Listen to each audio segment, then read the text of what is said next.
એટલી ખબર પડી કે પુરુષોત્તમ નારાયણનો મહિનો, પુરુષોત્તમ માસનું વ્રત, અને એ અધિક મહિનાની અંદર ભગવાનના દર્શન કર્યા ને એના ફળે પવિત્ર સ્થાનમાં તીર્થમાં જન્મ મળ્યો. તો આપણા કેટલા પુણ્ય હશે જે આવી પવિત્ર જગ્યામાં, જ્યાં શ્રીજી મહારાજ આ સ્થાનમાં આવીને બેઠેલા. ખબર છે ને તમને કે આ પીપળા નીચે મહારાજ સભા ભરીને બેઠે હતા. આપણો પીપળો છે ને, તો પીપળથી આવો છો ને તમે બધા, એ મહારાજે સભા કરેલી. પહેલી વાર મહારાજ અમદાવાદનું જમીન લીધી ને મહારાજને, ગાયકવાડ સરકારે આપીને,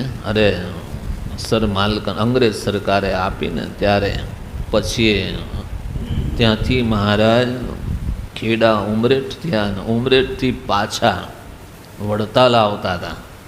ત્યારે મહારાજ આ પીપળા નીચે આવીને બેઠેલા, પહેલી વાર આવીને બેઠેલા, અને એ સભા મહારાજે કરેલી, અને આ તલાવમાં સ્નાન કરેલું.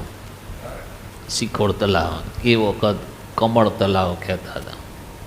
એ તલાવમાં મહારાજે સ્નાન કરેલું.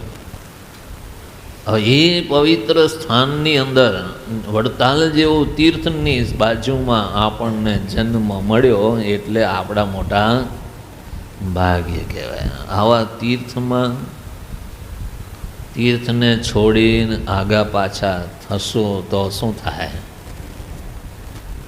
આવું તીર્થ સ્થાન આપણને સહજ મળ્યું છે.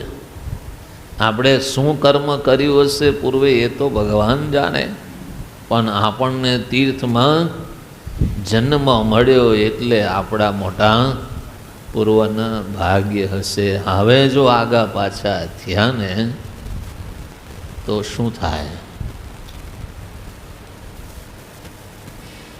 માટે ભગવાનના ભક્તોએ વિશેષ ભગવાનની દયા છે, કૃપા છે, તો એમાં ભગવાનને રાજી કરાય એવું કાર્ય કરવું.